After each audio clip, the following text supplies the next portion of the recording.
নামাজ সবচাইতে গুরুত্বপূর্ণ ইবাদত।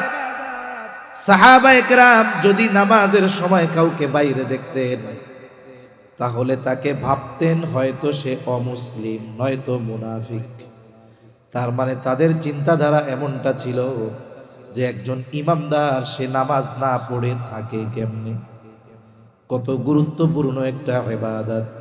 শুধু তাই না, নবীজি সাল্লাল্লাহু আলাইহি ওয়াসাল্লাম বলেন, কিয়ামতের দিন আল্লাহ তাআলা সর্বপ্রথম নামাজের হিসাব নিবে। নবীজি বলেন, আউয়ালু মা ইউহাসাবু বিহিল আবদু ইয়াউমাল কিয়ামাতিস সালাহ।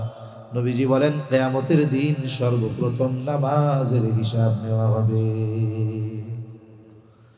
কিয়ামতের দিন সর্বপ্রথম নামাজের হিসাব।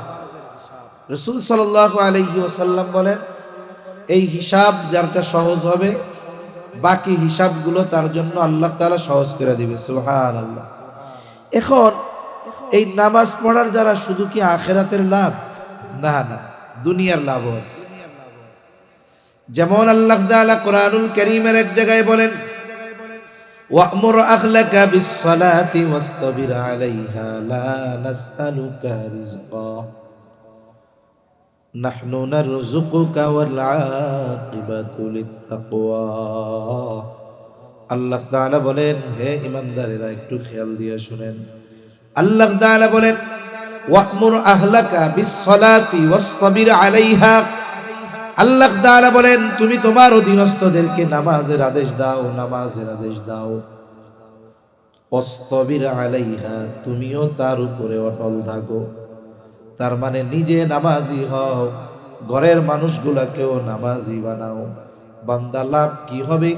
আল্লাহ তাআলা দুনিয়ার লাভের কথাই বলেন, বান্দা লা নাসআলুকা রিজকা, আমি আল্লাহ তোমার কাছে রিজিক চাই না, কিন্তু তুমি যদি নামাজি হয়ে যাও, তোমার ঘরের মানুষ যদি নামাজি হয়ে যায়, নাহনু নারযুকুকা, আমি আল্লাহ তোমাকে রিজিক দিয়ে দিব। রিজিক মানে কি? বলে জীবন উপকরণ। এই দুনিয়ায় চলতে যা কিছু লাগে সব রিজিকের অন্তর্ভুক্ত। রিজিক মানে টাকা পয়সা না, কিন্তু রিজিক মানে বলে সুস্থতা, এটাও তো রিজিক। বলে একটা নেককার বিবি, এটাও রিজিক। একটা নেককার সন্তান, এটাও রিজিক। সম্মান, এটাও রিজিক। সচ্ছলতা, এটাও রিজিক। তা আল্লাহ তাআলা কি বলতেছেন? তুমি নামাজি হও, ঘরের মানুষকে নামাজি বানাও, আমি তোমারে জীবন উপকরণ দিয়া দিব। সুবহানাল্লাহ। তাহলে মূল কথা হলো যেটা, যে আল্লাহ তাআলার হুকুম আহকাম মেনে চললে শুধু আখিরাতের লাভ নাকি দুনিয়ারও লাভ আছে? জোরে বলেন, দুনিয়ারও লাভ আছে না নাই? আখিরাতে আছে অফুরন্ত লাভ। কিন্তু আফসোস, আজকে আমরা দুনিয়া পাওয়ার জন্য দ্বীনকে বাদ দিয়ে দিচ্ছি, ইসলাম থেকে দূরে সরে যাচ্ছি। আমরা দুনিয়া উপার্জন করতে গিয়ে নামাজ পড়ার টাইম পাই না, দুনিয়া উপার্জন করতে গিয়ে দ্বীনি মাহফিলে আসার টাইম পাই না, দুনিয়া উপার্জন করতে গিয়ে ভালো কাজে শরীক হতে পারি না। এটা আমাদের জন্য বড় দুঃখের বিষয়, ঠিক কিনা বলে? তাহলে যে কথার থেকে গেলাম, যে আল্লাহ তাআলা ইমানদার ও সাথে সাথে যারা আমলে সালেহ করে, সৎ কর্ম করে, তাদেরকে শুধু আখিরাতেই যে জান্নাতুল ফেরদাউস দিবেন তা না, আল্লাহ তাআলা দুনিয়ার পুরস্কারও তাদের দিবেন, হোক সে নারী হোক সে পুরুষ। দ্বিতীয় আয়াতে আল্লাহ তাআলা এই কথাটাই বলেন, মান আমিলা সালিহাম মিন যাকারিন আও উনসা ওয়া হুয়া মুমিন। আল্লাহ তাআলা বলেন, যে নেক আমল করে, হোক নারী অথবা পুরুষ, আর সে মুমিন। তার মানে ইমানদার নারী অথবা পুরুষ যখন নেক আমল করে, আল্লাহ তাআলা বলেন এই নারী অথবা পুরুষের জন্য দুই ধরনের পুরস্কার আল্লাহ রেখে দিয়েছেন। এক ধরনের পুরস্কার আল্লাহ তাআলা দিবেন দুনিয়ায়, আর এক ধরনের পুরস্কার আল্লাহ তাআলা দিবেন আখিরাতে। এজন্য দ্বীনকে বাদ দিয়ে দুনিয়ায় ভালো থাকা যায় না। যারা ইসলাম বাদ দিয়ে, ইসলাম মানা বাদ দিয়ে, নামাজ রোজা বাদ দিয়ে, সুন্নাত বাদ দিয়ে মনে করে যে আমরা দুনিয়ায় ভালো থাকতে পারবো, ও ভালো থাকার চেষ্টা করবে কিন্তু জীবনেও ভালো থাকতে পারবে না। এজন্য আমরা যদি দুনিয়ার জগতেও ভালো থাকতে চাই, আমাদেরকে পরিশুদ্ধ ঈমান ও সৎ কর্মশীলদের অন্তর্ভুক্ত হওয়া লাগবেই। তাহলে আল্লাহ তাআলা দুনিয়া আখিরাতে পুরস্কার দিবেন, নারী হোক আর পুরুষ হোক।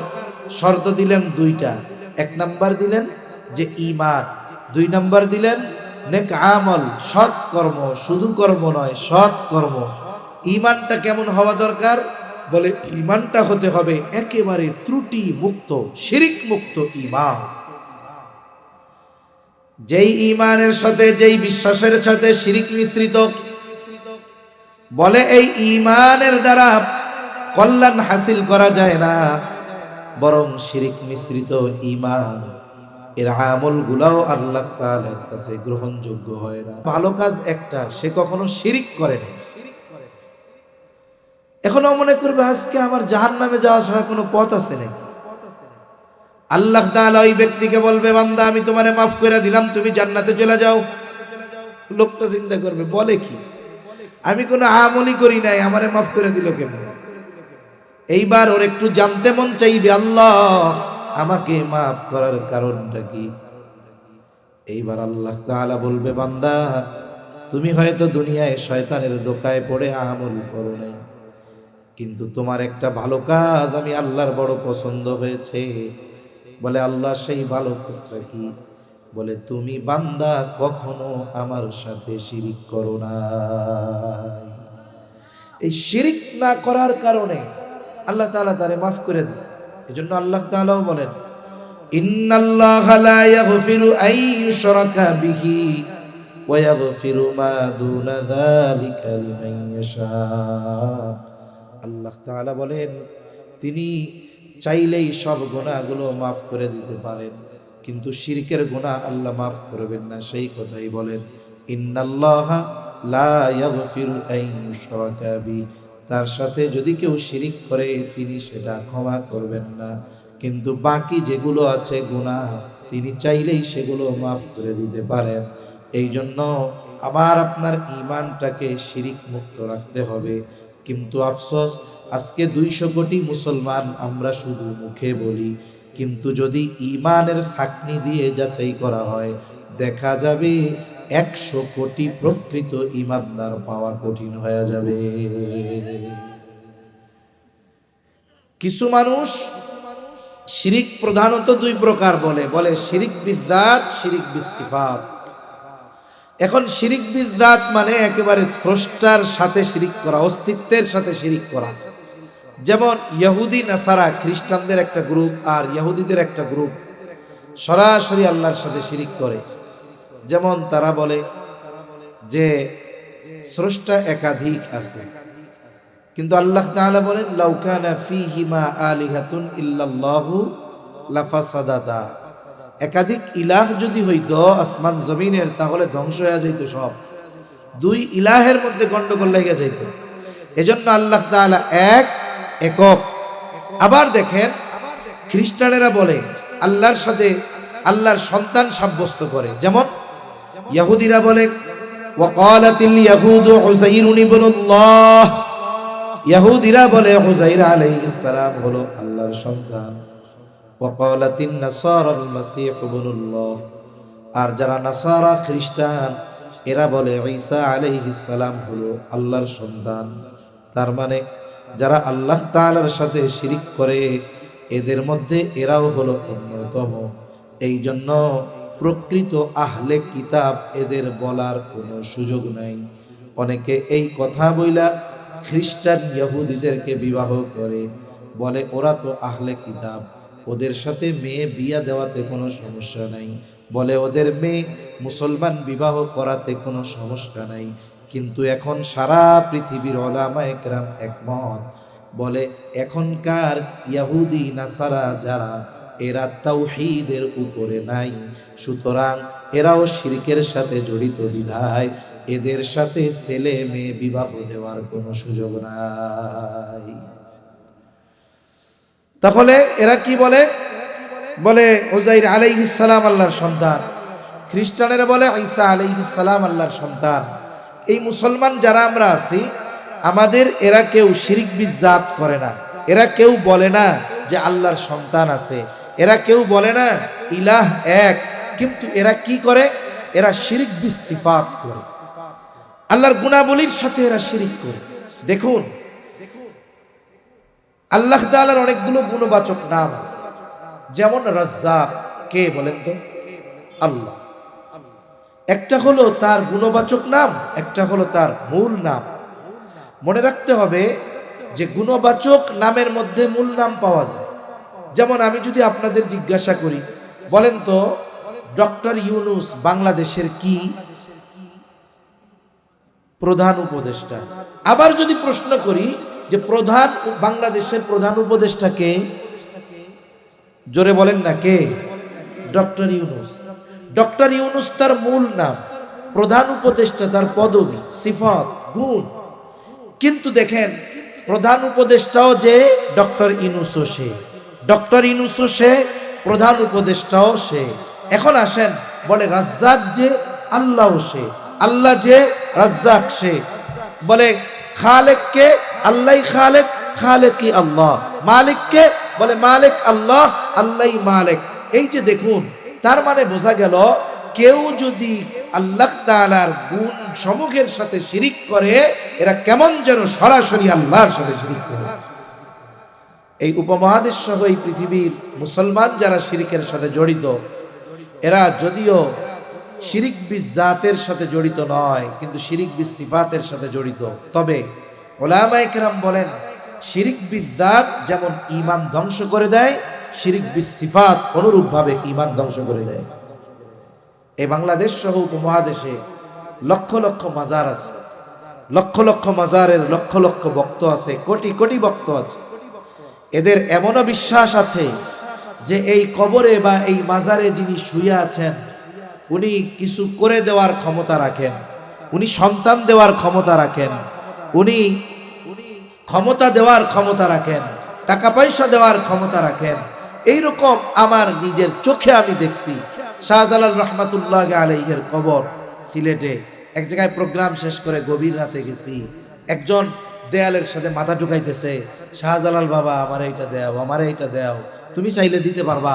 এখন বলেন, ওর যদি ইয়াকিন হয় এইটার উপরে, ও যতই ইবাদত করুক না কেন, ওর ঈমান আছে না গেছে? এই বিশ্বাস নিয়ে এই দেশে মুসলিম পরিচয়ে লক্ষ লক্ষ নয়, কোটি কোটি মানুষ বসবাস করতেছে। এরা মারা গেলে এদেরকে আমরা জানাজা দিব, এদের জন্য দোয়া হবে, কিন্তু সূরাতে যাই থাক না কেন, এদের আকীদা, এদের বিশ্বাস এদেরকে ঈমান থেকে দূরে সরিয়ে দিয়েছে। ঠিক কিনা বলেন? আরে ওরা যা বিশ্বাস করে, ওই বিশ্বাস আবু জেহেলও করত। আবু জেহেল আল্লাহকে বিশ্বাস করতো না? করতো। আমার কথা না তো, আল্লাহ বলেন, ওয়ালা ইন সাআলতাহুম মান খালাকাস সামাওয়াতি ওয়াল আরদা লা ইয়াকুলুনাল্লাহ। আল্লাহ রাব্বুল আলামিন বলেন, আপনি যদি মক্কার মুশরিকদের কাছে জানতে চান, তাদেরকে যদি আপনি জিজ্ঞাসা করেন মান খালাকাস সামাওয়াতি ওয়াল আরদ, আসমান এবং জমিনের স্রষ্টাকে, আপনি যদি মক্কার মুশরিকদেরকে জিজ্ঞাসা করেন, ওরা ওদের দেবদেবীদের কথা বলবে না, লাত মানাত উজ্জার কথা বলবে না। আপনার প্রশ্নের জবাবে তারা কি বলবে? আল্লাহ তাআলা দুইটা তাকিদ যোগ করে বলেন, লা ইয়াকুলুনাল্লাহ, অবশ্যই অবশ্যই তারা বলবে আসমান জমিনের স্রষ্টা হলেন আল্লাহ। আসমান জমিনের স্রষ্টা কে? এ কথা কাফেররা বলবে। আল্লাহ বলতেছেন কি? দুইটা তাকিদ যোগ করে জিজ্ঞাসা করেন, আসমান জমিন কে বানাইছে? ওরা বলবে অবশ্যই অবশ্যই আল্লাহ বানাইছে। আবার আরেক জায়গায় আল্লাহ তাআলা বলেন, ওয়ালা ইন সাআলতাহুম মান নাযালা মিনাস সামাই মাআ ফাআহইয়া বিহিল আরদা বা'দা মাউতিহা। আল্লাহ তাআলা বলেন, আপনি যদি মক্কার মুশরিকদের কাছে জানতে চান, মান নাযালা মিনাস সামাই মাআ, কে আসমান হতে পানি বর্ষণ, কে বৃষ্টি দেয়, শুধু তাই না, ওই বৃষ্টির দ্বারা কে মৃত জমিনকে পুনরুজ্জীবিত করে। আরে এখন তো চাষাবাদের কত আধুনিক সিস্টেম আছে। এক সময় যখন কারেন্টের মোটর ছিল না, তখন কি করতো মানুষ? সেলো মেশিন দিয়ে চালাইতো। কিন্তু ওই সময় মক্কার মানুষেরা যারা কাফের, এরাও আসমানওয়ালা আর আসমানি পানির জন্য অপেক্ষা করত। আল্লাহ তাআলা সেই কথাই বলেন, হাবিব আপনি যদি তাদের জিজ্ঞাসা করেন কে আসমান হতে বৃষ্টি বর্ষণ করে, ওই বৃষ্টি বর্ষণের দ্বারা, পানির দ্বারা কে ফসল উৎপাদনের অনুপযুক্ত জমিন তথা মৃত জমিন, এই মৃত জমিনকে কে পুনরুজ্জীবিত করে, ফসল উৎপাদনের অনুপযুক্ত জমিনটাকে কে ফসল উৎপাদনের উপযুক্ত করে তুলে, ওরা বলবে না এটা আমাদের দেব দেবীরা করে। আপনার এই প্রশ্নের জবাবে তারা কি বলবে? আল্লাহ তাআলা বলেন, লা ইয়াকুলুল্লাহ, অবশ্যই অবশ্যই তারা বলবে বৃষ্টি দেন আল্লাহ, বৃষ্টির পানির দ্বারা ফসল উৎপাদনের অনুপযুক্ত জমিনকে উপযুক্ত করে তুলেন কে? এই বিশ্বাস কাদের? বলেন আবু জেহেলদের। কাদের? জোরে বলেন। আল্লাহরে কি পরিমাণ বিশ্বাস করে চিন্তা করছেন? এই পরিমাণ বিশ্বাস আমাদের অনেক ইমানদারের মধ্যে নাই, এটা বাস্তব। আবার আল্লাহ তাআলা বলেন, ওয়ালা ইন সাআলতাহুম মান খালাকাহুম লা ইয়াকুলুন্নাল্লাহ, আপনি যদি মক্কার মুশরিকদেরকে জিজ্ঞাসা করেন তাদেরকে কে সৃষ্টি করেছে, তারা নাস্তিকদের মতো বলবে না আমরা এমনিই হয়ে গিয়েছি, বরং তারা বলবে কি, লা ইয়াকুলুন্নাল্লাহ, অবশ্যই অবশ্যই আমাদের স্রষ্টাকে। তাহলে মক্কার কাফেররা আল্লাহকে বিশ্বাস করতো কি করতো না? এখন আমাদের দেশে যারা মাজার পূজারী, পীর পূজারী, কবরে সেজদা দেওয়াওয়ালা আছে না নাই? জোরে কোন। এদেরকে যদি বলেন আমাকে বানাইছে কে, ওরা কি বলবে? আসমান জমিনের মালিক কে? বৃষ্টি দেয় কে? সব ওরা বলবে না? এখন দেখেন এগুলো আবু জেহেল উতবা সাহেবাও কইতো। সমস্যাটা কোন জায়গায়? আবু জেহেল উতবা সাহেবা তারা গিয়া কিছু মূর্তি বানাইতো, এই মূর্তির মাধ্যমে আল্লাহর কাছে চাইতো। আর আমাদের দেশের কিছু মানুষ মূর্তির কাছে চায় না, ঠিক কবরে যেটা হত্যা রয়েছে এটার কাছে যায়। আরে মূর্তি আর মরা এটার মধ্যে তফাৎ আছে কোন জায়গায়? তফাৎ আছে? মাজারের কাছে চায়, মূর্তি আর মাজারের কাছে চাওয়া তফাৎ আছে? এই বাইজিদ বুস্তামির একটা মাজার আছে চট্টগ্রাম, ওই জায়গায় একটা গাছ আছে, গেছেন নি কেউ আপনারা? কেউ জান নাই বাইজিদ বুস্তামির মাজারে? আচ্ছা, একটা গাছ আছে না, সুতা বেছে, কি লেগে বেছে? কিন্তু মনের আশা মিটবো ওই জায়গায় সুতা বানলে। তা আমি একবার গেছি ছোটকালে, তখন তো বুঝি না, এমনি গেছি। এখন ছোট মানুষ, আমার খেয়াল আছে আর কি, আমিও চিন্তা করছি, আমারও তো ছোটবেলায় মনে অনেক কিছুর আশা, তা আমিও মনে খুব আশা নিয়ে আবেগের সাথে সুতা বানছি আর কি। তখন তো ছোট নাবালক, কিন্তু খেয়াল আছে, যা মনে হয় আশা করে বানছি, আমার একটা অপুরাণ হয় নাই, আর হওয়ার মতো সম্ভাবনাও নেই। কিন্তু মানুষ সুতা বাঁধতে বাঁধতে অবস্থা কি বানায় ফেলছে। একটু চিন্তা করে দেখেন যে আমরা মাজারের কাছে চাই, মাজারওয়ালাদের কাছে চাই, অথচ আবু জেহেল উতবা সাহেবা মূর্তির মাধ্যমে আল্লাহর কাছে চাইতো। এরা মনে করে যে মাজারের কাছে, গাছের কাছে, এর কাছে, তার কাছে, এর মাধ্যমে আল্লাহর কাছে চাইলে পাওয়া যাবে। তাহলে বলেন তো ওই আবু জেহেল উতবা সাহেবার বিশ্বাস আর এই মাজার পূজারীদের বিশ্বাসের মধ্যে কোনো তফাৎ আছে নাকি? কোনো তফাৎ নেই।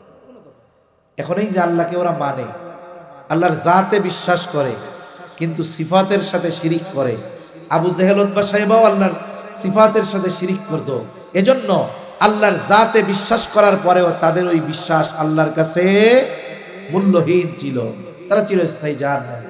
এই ধরনের মানুষ যারা আছে, আল্লাহর অস্তিত্বে বিশ্বাস করে, কিন্তু এইটাও বিশ্বাস করে যে মাজারওয়ালার, কবরওয়ালার এটা আমাকে দেওয়ার ক্ষমতা আছে, বলে তোমার মধ্যে আর আবু জেহেল উতবা সাহেবার মধ্যে কোনো তফাৎ নেই।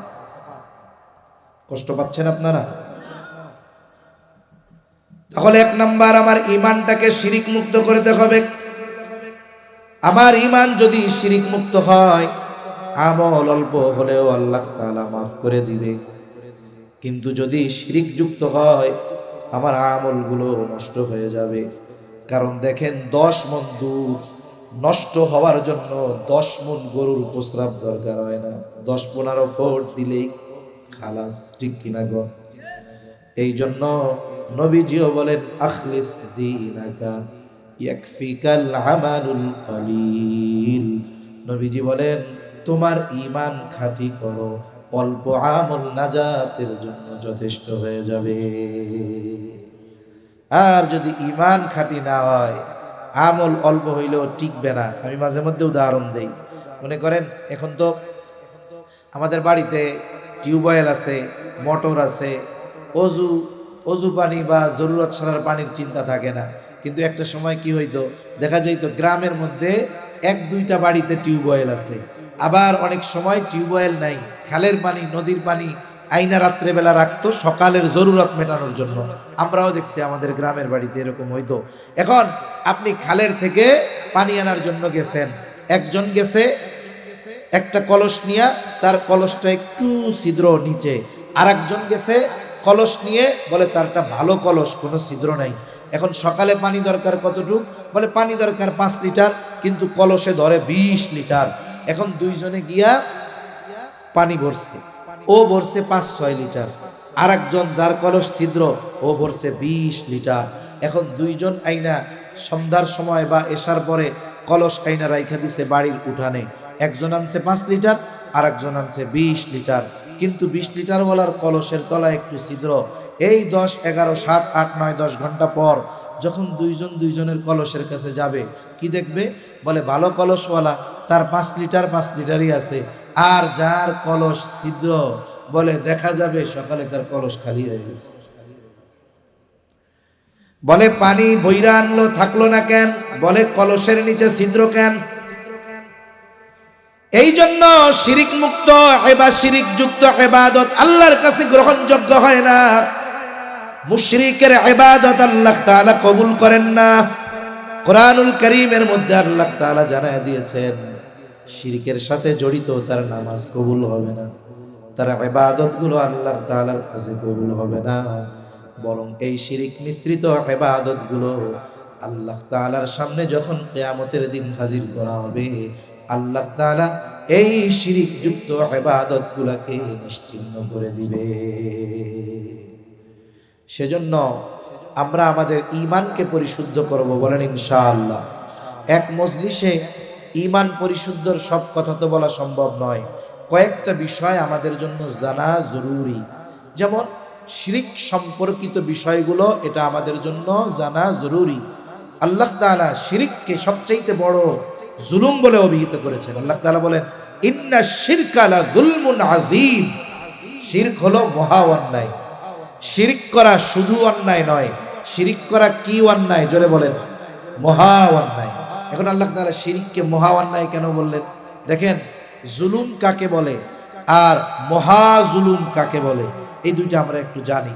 জুলুম হলো, বলে সবল কর্তৃক দুর্বলের উপরে যদি অবিচার করা হয়, এটা হয় জুলুম। মনে করেন আমি শক্তিশালী, পাওয়ার আছে, আমি দুর্বল একজনের প্রতি অবিচার করলাম, এটা হবে কি বলেন, জুলুম। আর মহা জুলুম আল্লাহ কেন বলছে? বলে দুর্বল কর্তৃক যদি সবলের উপরে কোনো অবিচার করা হয়, এটা হয় মহা জুলুম। বলেন তো, আল্লাহ তাআলার সাথে যদি শিরিক করা হয়, জুলুম কার উপরে করা হয়? আরে আল্লাহ তাআলার ক্ষমতার সাথে আমরা মানুষের ক্ষমতার কম্পেয়ার করার কোনো সুযোগ আছে? আল্লাহর সামনে আমাদের অস্তিত্বই তো নাই। এই রকম নাপাক পানি অস্তিত্বহীন মানুষ আল্লাহর প্রতি অবিচার করতেছে, এটারে কি শুধু জুলুম বলা যায়? এজন্য আল্লাহ বলেন শিরিক হলো মহা জুলুম। আল্লাহ তাআলা শিরিক করলে সবচাইতে বেশি বেজার হন। এজন্য আমরা আল্লাহ তাআলার জাতের সাথে তো করি না, আল্লাহর কোন সিফাত গুণাবলীর সাথেও আমরা শিরিক করব না। এটা আমাদের মনে রাখতে হবে। এই বিশ্বাসগুলো যদি ঠিক রেখে আমরা আমল করি, মূল তো ঠিক, এরপরে যদি আল্লাহ না করুন ত্রুটি বিচ্যুতি কিছু হয়ে যায়, আল্লাহ চাইলে মাফ করতে পারেন কি পারেন না? আল্লাহ মাফ করতে পারে। এজন্য আল্লাহ তাআলা সর্বপ্রথম ঈমানের কথা বলেছেন। দেখবেন যেখানেই জান্নাতের খবর বলে আগে ঈমান, এরপরে আমলে সালেহ। তার মানে ঈমানবিহীন কোনো আমল পরিশুদ্ধ আমল হতে পারে। তাহলে এক নম্বরে আল্লাহ তাআলা বললেন, ঈমানদার নারী অথবা পুরুষ যদি আমলে সালেহ করে, এক নাম্বার ওই নারী হোক আর পুরুষ হোক, তার ঈমানটা খাঁটি হওয়া চাই। আবার আফসোসের বিষয় হলো পুরুষদের চাইতে আমাদের মা বোন যারা, এরা বেশি শিরকের সাথে জড়িত, ঠিক কিনা বলেন? এরা না বুঝা আবেগে জড়িত হয়ে যায়। একটু বিপদ আপদ মুসিবতে পড়লেই করে আল্লাহ বিপদটা দূর করে, নমক দরবারে মোরগ দিব, খাসি দিমু, গরু দিব। এটা কেন বলেন তো? বিপদ দেয় কে? বিপদ আল্লাহ বান্দারে কেন দেয়? আল্লাহর ভালো লাগে এর লেগে দেয় নাকি? না, আল্লাহ বিপদ দিয়ে বান্দাকে পরীক্ষা করে। আবার দেখেন, বিপদ আল্লাহ দেয়, আবার বিপদে কি করতে হবে আল্লাহ সেটা বলেন নাই? জোরে বলেন, বলেছেন কি বলেন নাই? বিপদ আপদ মুসিবত যদি আসে আল্লাহ দেন বিপদ, বান্দাকে পরীক্ষা করার জন্য দেন। কারণ আল্লাহ তাআলা বলেন, বান্দা তুমি নিজেকে ইমানদার দাবি করো আর আমি তোমার পরীক্ষা নিব না, এটা হতে পারে না। আল্লাহ তাআলা বলেন, আহাসিবান নাসু আন ইউতরাকু আন ইয়াকুলু আমান্না ওয়া হুম লা ইফতানুন। আল্লাহ তাআলা বলেন, মানুষকে এটা মনে করে নাকি সে নিজেকে ইমানদার দাবি করবে আর তাকে পরীক্ষা নেওয়া ব্যতীত ছেড়ে দেওয়া হবে? তার মানে আল্লাহ তাআলা বলেন, যেই ব্যক্তি নিজেকে ইমানদার দাবি করবে তাকে পরীক্ষা নেওয়া হবে। এই জন্য আল্লাহ বান্দাকে বিপদ আপদ মুসিবত দিয়ে পরীক্ষা নেন। আল্লাহ পরীক্ষা নেন ঠিক, কিন্তু আল্লাহ চান না বান্দা পরীক্ষায় ফেল যাক। এই জন্য আল্লাহ বলেন, বান্দারে আমি তো পরীক্ষা নেই, তোকে পরীক্ষা করার জন্য বিপদ দিয়া পরীক্ষা নেই। এখন যদি তুমি বিপদে পতিত হয়ে যাও, মুসিবতে পতিত হয়ে যাও, কি করবা সেটাও আমি আল্লাহর থেকে জেনে না। আল্লাহ তাআলা বলেন, ওয়াস্তাঈনু বিস-সাবরি ওয়াস-সালাহ। চা আছে? আপনি বক্সের ভোকালটা কমাই দিতে পারতেছেন? একবারে টন টন করেন। মাইক থাকলে মাইকের ভলিউমটা বাড়ান। হ্যাঁ, কমাই দিছে, একটু টন টন করা যায় না? বস ভয়েস টানে, এই জন্য বলতেছি। আল্লাহ তাআলা বলেন, ওয়াস্তাঈনু বিস-সাবরি ওয়াস-সালাহ। হ্যাঁ, এরকম থাক। এই তো এবার বুঝছেন আপনি, এরকমই আমার দরকার। হ্যাঁ, টন টন করবে আওয়াজ। ওয়াস্তাঈনু বিস-সাবরি ওয়াস-সালাহ। বিপদ আল্লাহ তাআলা দেন, আবার আল্লাহ তাআলাই বলেন, বান্দা আমি আল্লাহর কাছে তোমরা সাহায্য চাও। বিপদে পড়লে সাহায্য দরকার, চাইবো কার কাছে? জোরে বলেন। কিসের মাধ্যমে? বলে বিস-সাবরি ওয়াস-সালাহ, ধৈর্য আর নামাজের মাধ্যমে আমি আল্লাহর কাছে সাহায্য চাও। তার মানে মূল যেই কথাটা বলতে চাই, বিপদ দেন কে? জবান খুলে বলেন। বিপদে সাহায্য কার কাছে চাইবো বলেন? বিপদ আপদ মুসিবত থেকে উদ্ধার করে কে? বলেন। তাহলে আমাদের মা বোনদের কিছু অভ্যাস আছে, বলে আল্লাহ এই বিপদে আমারে দিলা, এই বিপদটা যদি দূর হয়ে যায় অমুক বাবার দরবারে আমি একটা গরু দিব। তাহলে আপনি বিশ্বাস করেন যে বিপদ দেন আল্লাহ, বিপদে সাহায্য চাইতে হবে আল্লাহর কাছে, বিপদ থেকে উদ্ধারও করেন আল্লাহ, তাহলে গরুটা তো আল্লাহরে দেওয়ার দরকার ছিল, বাবারে দেন কেন? ঠিক কিনা বলেন? এজন্য মনে রাখতে হবে, কোন মানত যদি কেউ বাবার নামে পীরের নামে করে, এটা করার কোনো সুযোগ নাই। মানত একমাত্র কার নামে হবে? আল্লাহর জন্য হতে হবে। এজন্য কোনো মাজারে টাজারে মানত করার কোনো সুযোগ নাই, বাবার দরবারে মানত করার সুযোগ নাই। এ মানুষগুলো বুঝে না, আর আমার মা বোনরা এই কাজগুলো বেশি করে। এজন্য আমাদের মা বোনকেও শিরক থেকে বাঁচানোর শিক্ষা দিতে হবে। যদি না হয় তাহলে এত পরিশ্রম করে আমল করতেছে, আমলগুলো সব বাতিল হয়ে যাবে, নষ্ট হয়ে যাবে। তাহলে 1 নাম্বার ত্রুটি মুক্ত ঈমান, 2 নাম্বার শর্ত বলে আমলে সালেহ। আল্লাহ তাআলা পরিশুদ্ধ আমলের কথা বলেছেন। এখন পরিশুদ্ধ আমল বলে কোন আমল? যেই আমল আল্লাহর কাছে কবুল হওয়ার যোগ্যতা রাখে। এখন আমি আপনি যদি ঈমান ঠিক, আমলটা যদি আল্লাহর কাছে কবুল করাতে চাই, বলে 1 নাম্বার যেই আমলটাই আমি আপনি করি না কেন, একমাত্র যার জন্য আমল করব তিনি কে? শুনেন, ইবাদতের মধ্যেও শিরক আছে। ইবাদতের মধ্যে শিরক কি? বলে আল্লাহ তাআলার হক হইল তার সাথে শিরক না করা, তার ইবাদত করা। এখন কোন ব্যক্তি যদি কোনো ইবাদত, কোনো নেক আমল মানুষের সন্তুষ্টি বা মানুষকে দেখানোর জন্য করে, আল্লাহ তাআলার হক নষ্ট হয়। আর মানুষকে দেখানোর জন্য ইবাদত, এটা শিরকের একটা প্রকার। এজন্য ইবাদত কবুল যদি করাতে হয় আল্লাহ তাআলার কাছে, আমাদের ছোট বড় সব ইবাদত কাকে দেখানোর জন্য করব? মানুষকে দেখানোর জন্য করলে ওই আমল বাতিল হবে।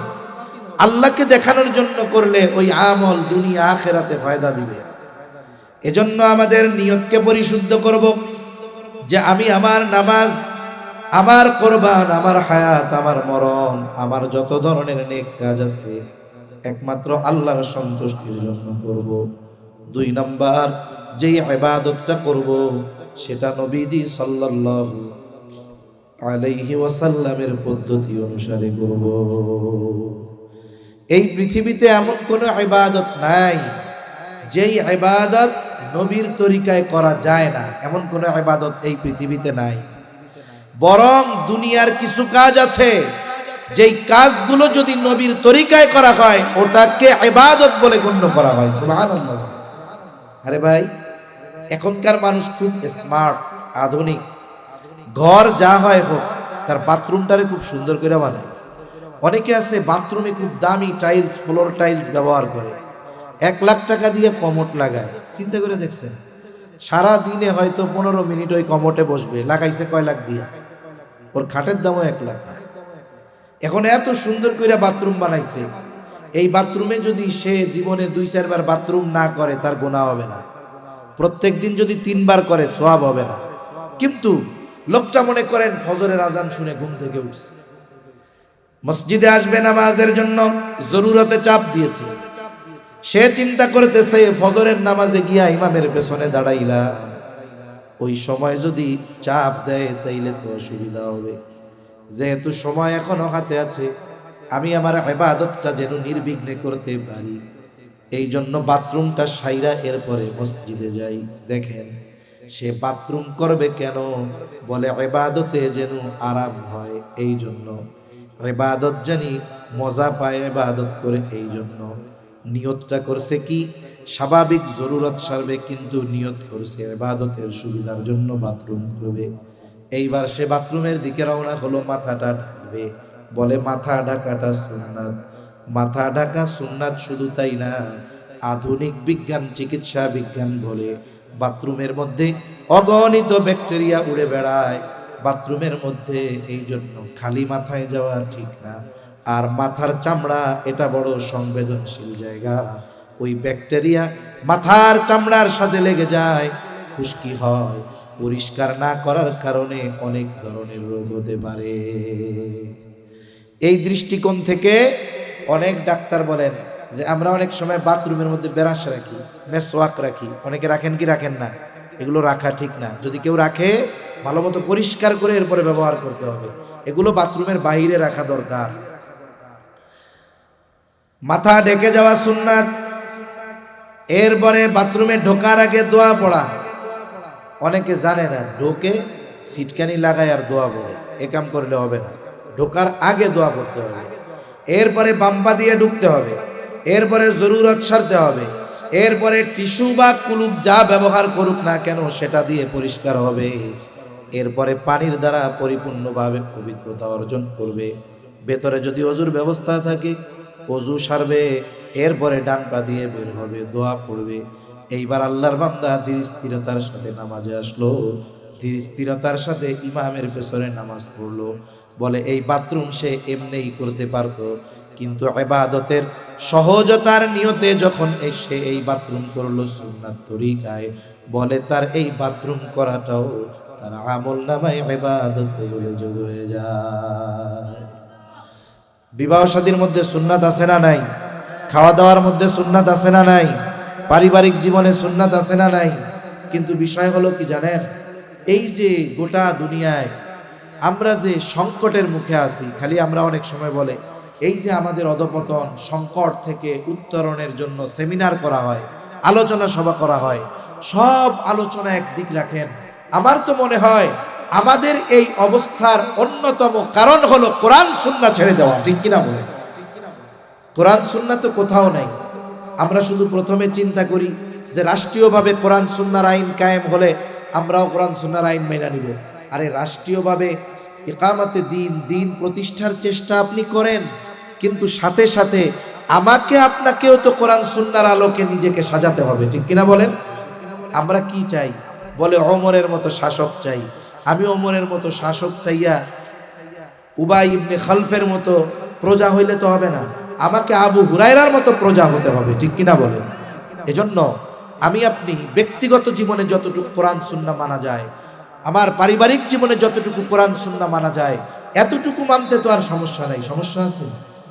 রাষ্ট্রীয়ভাবে যদি কোরআন সুন্নাহর আইন কায়েম হয়, রাষ্ট্রীয়ভাবে কোরআন সুন্নাহর আইন যেগুলো প্রয়োগ হবে, ওগুলো যখন কোরআন সুন্নাহর আলোকে রাষ্ট্র পরিচালনা হবে তখন সেগুলো হবে।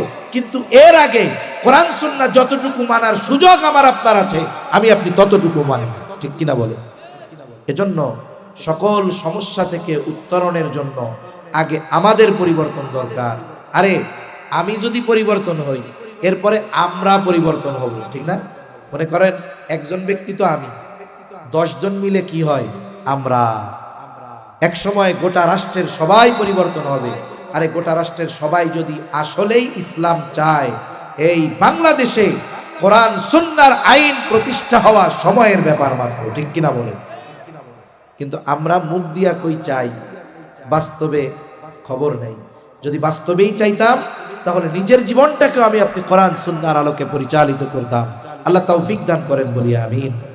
তাহলে ইবাদত আল্লাহর কাছে কবুল হওয়ার জন্য 2 নাম্বার যেটা দরকার, যে আমার ইবাদতগুলো রাসূল সাল্লাল্লাহু আলাইহি ওয়াসাল্লামের পদ্ধতিতে হতে হবে।